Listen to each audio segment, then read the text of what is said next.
Good day, good night, all. TFR Network, TFR News. Thank yourself for surviving another day. We are here. I've kept the discussion very local, so I have a guest here in the UK with me, surprisingly. I have the one and only author, researcher, free thinker, if I can get my teeth back in. Iain Davis, welcome to the broadcast, sir. How art thou? I'm very well. Thanks very much, Noble, for having me on. It's a pleasure. Yes, I gave you a very brief introduction, so please flesh that out just a tad, sir. Just a tad before we can start. Yeah, well, I'm Ian Davis. I'm an author, a writer, researcher, and investigative journalist based in the UK. I look at a variety of subjects covering a sort of a range of just kind of geopolitical Mm. issues as well as kind of issues around the law and issues around politics and economics and so forth. I started blogging probably in about 2011. I find it difficult to remember now, but I know it I all find blurs it, now. yeah, I find it started in earnest really in about 2017, 2018, something like that. And I've fortunately been able to get some of my work noticed by some people that have kind of spread it around a bit, which is nice. Excellent. And yeah, so my blog is iandavis.com. My name is spelled Iain, all one word, iandavis.com. I also write quite a bit on my Substack, which is iandavis.substack.com. And I've been very fortunate to be, I'm quite often republished by people like the Off Guardian. I Mm. also write for Whitney Webb's Unlimited Hangout, Hervé Moritz at Geopolitics and Empire. And I'm very fortunate that I've just been asked to be part of something called the Independent Media Alliance, which is bringing people together that had kind of consistently questioned things like COVID and Wow. the kind of the basis for our kind of for moving forward with the Mm. what we're calling the IMA is that that we kind of challenge this notion of what we might call the false binary. So this either or position of, you know, Yes. looking at it from a US perspective, support Democrat or Trump. I mean, this kind of challenging this narrative that there are alternatives to the kind of paradigms that we're given. Most definitely, most definitely. So you're a virgin of sorts in the realms of published media, etc. Let's rewind this a little bit. What was the moment for you that allowed you to awake from your slumber, Ian?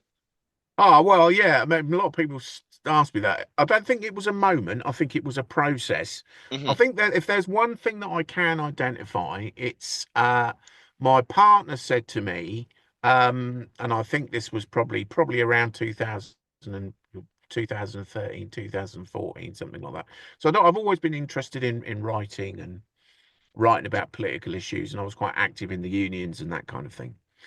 And then she said to me, we were talking about 9/11. I don't know how the subject came up. And she Yeah. said, you do, of course, realize that 9/11 was a load of rubbish. It was a hoax. It was a false, not a hoax. It was a false flag. Yes. And I immediately, it kind of one of those moments where you kind of think, well, yeah, I did know that. I mean, I subliminally, I'd kind of Mm. internalized that. Yes. I've never really kind of thought about it much. And I think that was a kind of moment for me where I started thinking about these things a bit more. And prior to that, I'd been reading people like Brzezinski, the Grand Ah, the Chessboard, and Grand that kind. Chessboard. That is a So tremendous work. That is. it is, yeah, it's well frightening, I would say. Yes. In regards to how all of it, pretty much all of it has come to pass. Yeah, yeah. Not only that, I mean, I think the thing that about that kind of made me really kind of sort of think about things was the realization that there were people like him Yeah. and Mackinder and Yeah. and people like that were genuinely thinking about nation states as Mm. and but more importantly the people that live People. in that live in nation states Hmm. as kind of nothing, just kind of objects to be shoved around on a game board. Yes. Yes. So I mean that was that realization that people like that, not only during that period, when he was obviously in the Carter administration and stuff, but Exactly. but prior to that, going back all probably the more I look at it now, the more I think, well, actually, that's always been the state of affairs. There's always Yes. been these oligarch types who manipulate populations as they see fit. And that's sort of when my partner sort of mentioned to me about 9/11, I started looking into more about how that manipulation works. Mm, That's what got me kind of really writing more kind of and yes. researching more and trying to put it all together. So I mean what I tend to do is I guess I say is I'm very much kind of a student of power dynamics and how they Mm, work. okay. Okay. And that was more on, well, obviously the terrible um sacrifice, should we say, that was taken place, that mass trauma event of 9/11 sent, ripple effects across this whole plane of existence. But on a more local level, we then fast forward to 7/7, and then we have another trauma event. And as we fast forward to now, we're in the Gregorian year of 2025.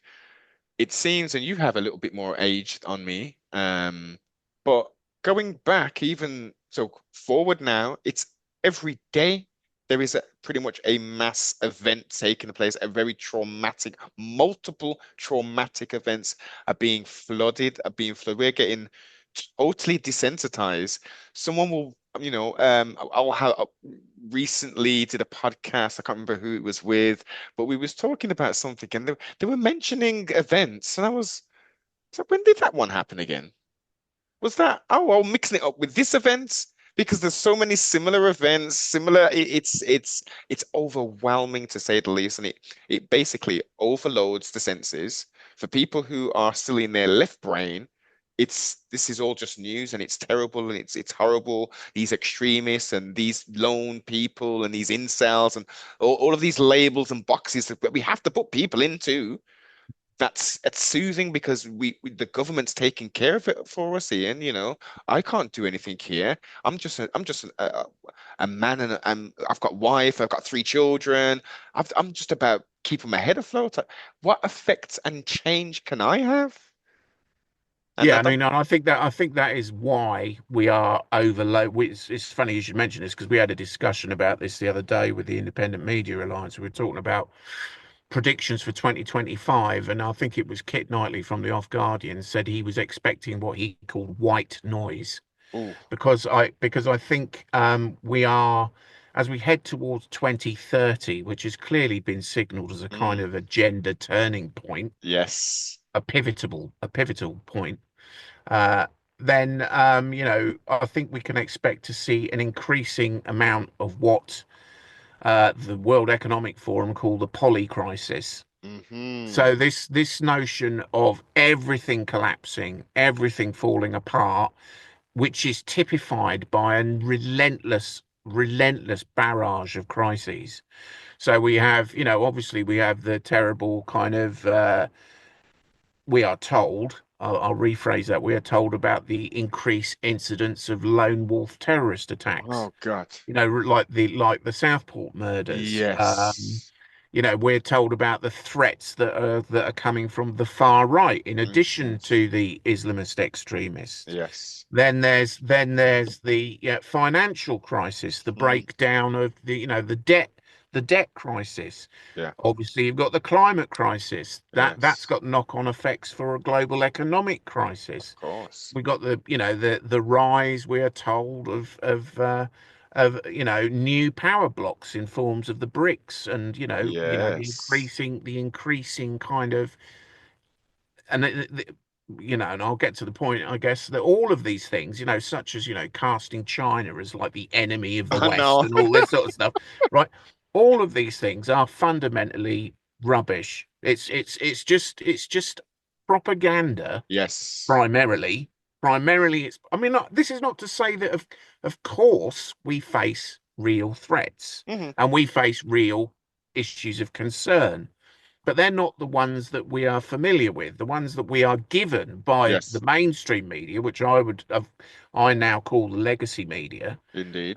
is just an ongoing onslaught of distraction, propaganda, and frankly disinformation. If we're going to use we might as well adopt their language and Oh, of call it what it course. is. It's disinformation, as in Disinformation, information given to deliberately deceive. indeed. Yes. Skullduggery. It's it's really saddening to see the state of affairs. That, like, we should be, we should be in a really good place.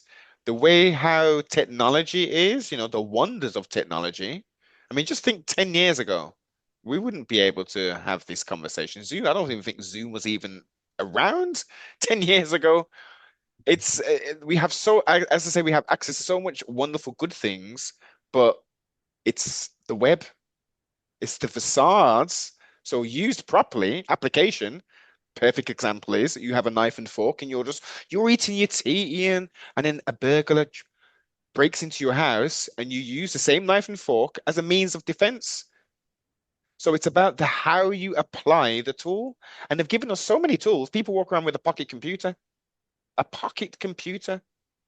that has access to all types of information. But unfortunately, the endorphins, the fooling system, the miseducation system, the entertainment system, the legacy, shame stream, lame stream media, I guess the beating down of humanity to acquiesce their power to authority figures in costumes, because that's what it is. If we wear a certain costume, we're going to be treated a certain way.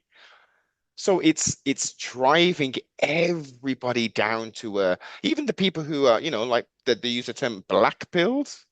Yeah. I understand it. I totally Mm. understand it, but my cup overflows, and I refuse to allow all of this negativity to stop what we're doing. Yeah, no, I couldn't agree with that more. I mean, you're absolutely right. So things like technology. I mean, the problem with kind of technology is that innovation in technology is controlled by investment, and Indeed. investment is controlled by oligarchs. Hmm. So, and the banksters. So Yes. they've got their thumb on where technology heads, but technology itself has got nothing to do with oligarchs or investment or anything like that. Technology itself is a product of human innovation. Innovation, yes. So I mean, there's no reason. I mean, there is a debate to be had about the extent to which we engage with technology, or rather, how we engage with technology. Hmm. But I don't think. I mean, I'm of the view, and I know that some people that have got a kind of libertarian mindset like mine, there's a big debate about this.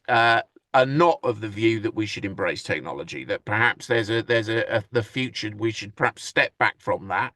And I certainly think there's an argument for rekindling the kind of local community Oh, yes. reliance that we once had, perhaps 50 or 60 years ago. Mm. But nonetheless, nor do I think you can put technology back in the box. I don't. I No. don't. I don't think you can uninvent things. The genie has been let out of the bottle now. There's Yeah, there's there's yeah. no way. So, yeah, Continue, sorry, sir. carry on. Go on, sir. Oh, right, sorry. No, yeah, yeah. I mean, you can't uninvent stuff. You can't put it back in the box. I think, but that doesn't mean that we need to allow technology to impinge on our lives in the Yes. way that we do. Mm. It's a personal choice. So you Yeah. spoke earlier about the endorphin thing when and we know full well from Facebook, for example. I mean, Yes. Zuckerberg, I think, has openly admitted and Facebook engineers have openly admitted that they specifically designed their Yeah. kind of games and things and that they put out in order to and the actual social media interaction itself. Like, I mean, I think X is a terrible example of, It's filth. seeking those clicks, seeking those Yes. likes, Mm. that we do that. And it's very sad in a way that has become the way that we sort of gain self-affirmation is by some anonymous bot, Oh, almost yeah. certainly when we're talking about X. The chances Yes. of you actually even speaking to another human being are pretty remote. Some Yes. sort of bot liking what we said or not. I But mean, see, it's ridiculous, really. yes, but think about that, because it's as I say, they have set the stage. So they've set Yeah, the stage again for the lemmings, the 85ers who are deaf, dumb, and blind, the lemmings, the sheep, the NPCs. I've heard that term being utilized. They're frightened. And of course they're going to be frightened because it's fear porn, fear porn constantly. yeah, So I can be safe in my home, Ian. I can be safe in my home yeah, and I can connect with the world because I've got access to this technology. So I can do it. I don't feel yeah, safe outside. Whereas pre the Facebook era, we would go out, we would go to clubs and bars, restaurants. Well, not necessarily restaurants. When you're young, you're not going to a restaurant. You're going to a bar or a club, and you would meet, and you wouldn't have your phone. You wouldn't have your phone. You have it in your pocket, and you'd be dancing, you'd be drinking, you'd be socializing with physical people. yeah, When I first went on the internet, and I still do it now, because I understood and overstood that this is a virtual representation of me online. It's not a real thing. So everything I do on here is going to be anonymous. And it's going to be representing in all caps. So every time I write, it's always in all caps. This isn't real life. yeah. No, absolutely. It's funny because I've just been doing some research on a guy called Curtis Yarvin, who's somebody that Peter Thiel, who's obviously becoming increasingly influential now Mm, politically due to his involvement with the Trump administration.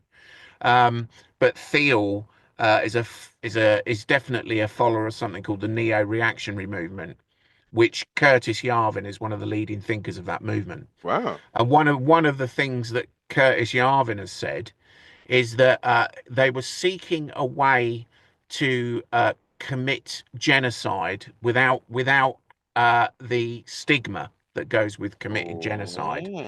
So how can we commit genocide without actually killing, millions of people?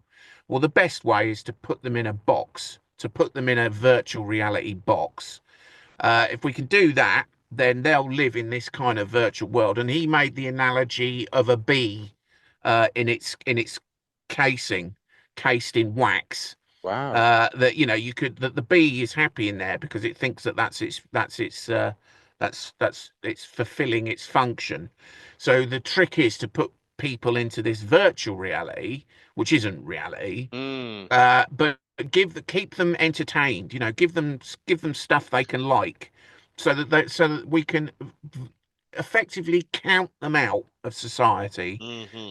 and control them online without having to worry too much about what they say, do, and think. So that's more or less the line that he's taken. And Thiel is an advocate of the neo-reactionary movement. So, these are the people that are putting the kind of infrastructure together that is we're calling today, the modern internet. So, but then you get the counter argument, but it doesn't have to be that. The fact that they've taken possession of the technology and say they Yes. own it, Yes. they don't possess it and they don't own it. There's plenty of innovation, if we look at the kind of open source innovation that's Exactly. happened around the world Yeah. effectively. I mean, much of the Web 3.0 infrastructure that people like Thiel and that are piggybacking on now hasn't been developed by, I know. Oracle or OpenAI. It's been Exactly. developed by people sitting in their bedrooms, Yes. tapping away for Playing. fun, Yes. playing, Exploring. exploring. Hmm. So I mean, they do not. I think they want us, and this is a major deception, I would suggest. They want to give us the impression that they own the technology. Hmm. But in reality, that technology would be nowhere Exactly. Yeah. would were it not for the fundamental concept of human conscious innovation. Without Yes. that, it wouldn't exist. Mm. So it's not them that owns it; it's us. It's an extension of what we are capable of. So I think you know we need to take back control of that. And we can do that, I think, simply by not falling for the controlled kind of parameters that are set up for us for things like, I mean, things that we might talk about is the notion of the way that they're presenting this argument. I mean, certainly following the riots that took place, I say riots, there were these in UK terms, the unrest that happened Yes. was extremely limited. It was nothing compared to what we've experienced in the relatively recent Exactly. past. Exactly. Now they kind of gave the impression that people were being imprisoned online for comments they made online.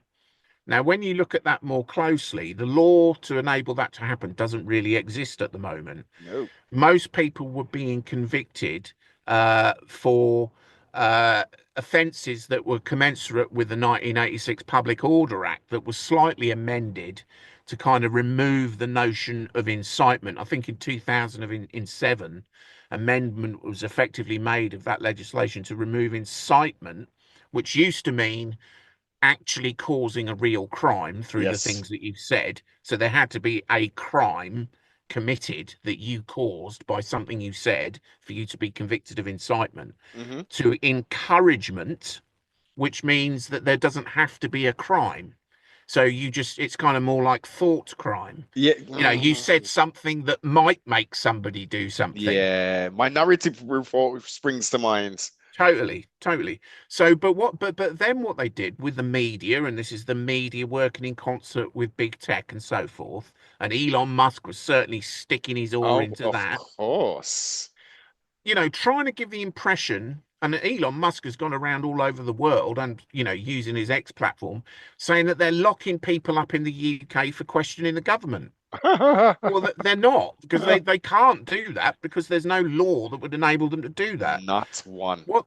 Not no. So what they're doing instead is giving the impression Hmm. that people can be locked up for questioning the Yes. government. So why are they doing that? Well, quite obviously because they don't want people to question the government. So they're using fear. They're Yeah. they're they're they're seeding fear into public consciousness that you could be locked up for questioning the government, which you can't. Hmm. So they're doing that to control people. Now, unfortunately, a lot of people are fearful of that now. So what's the net effect of that? The net effect of that is people are real careful about what they say online. This, They yes. use words Yeah. kind of, or symbols instead Yes. of words because they're Yes. worried that they might be, uh, uh, potentially charged for saying something that they're not supposed to So, say.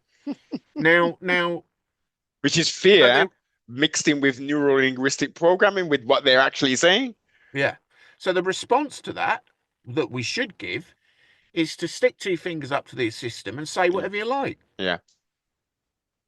That's so we can still use those same technological channels, call them whatever you want to call them, to Yes. communicate with each other, but we don't have to do it with a sense of fear and foreboding. We Mhm. can openly discuss whatever we want. Now, of course, there are limits to free speech. If I say, if I say that someone ought to be killed because of the color of their Well, skin or that's their where the slippery slope is, Ian, because we have freedom of expression and we yeah, should be able to freely express ourselves. But as you say, making comments and statements like that, and as you say, the media leaving that huge vacuum in regards to, that deranged demonic individual who committed those awful acts.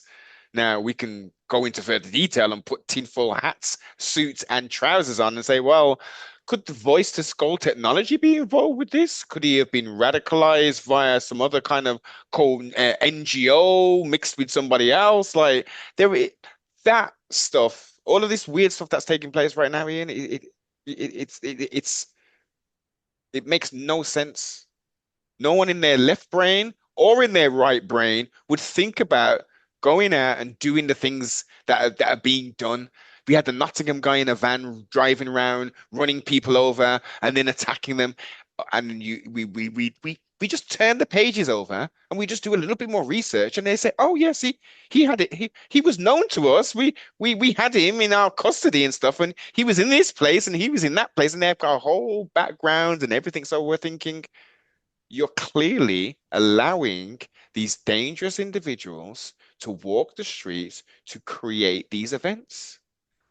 Yeah, I mean, if I'm trying to think of an individual that we're told about this notion of the lone wolf Mhm. terrorist, right?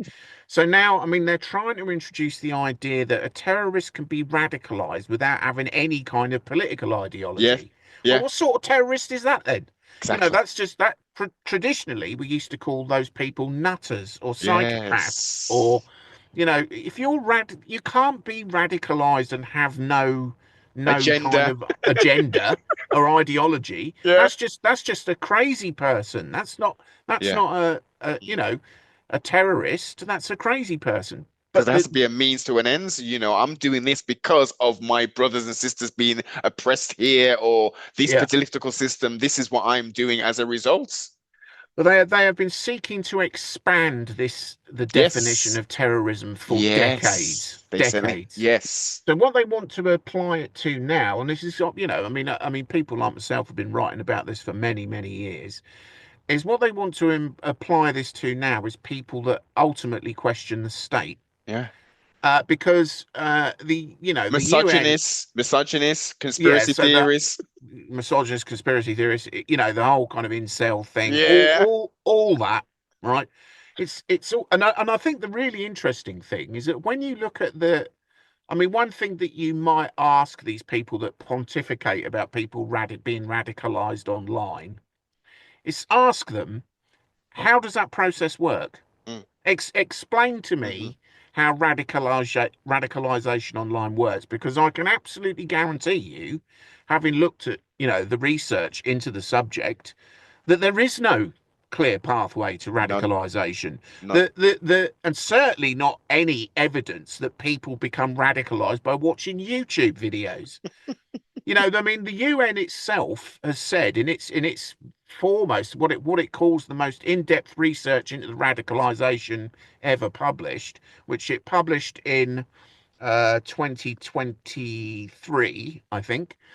And the special rapporteur have spoken about this many times.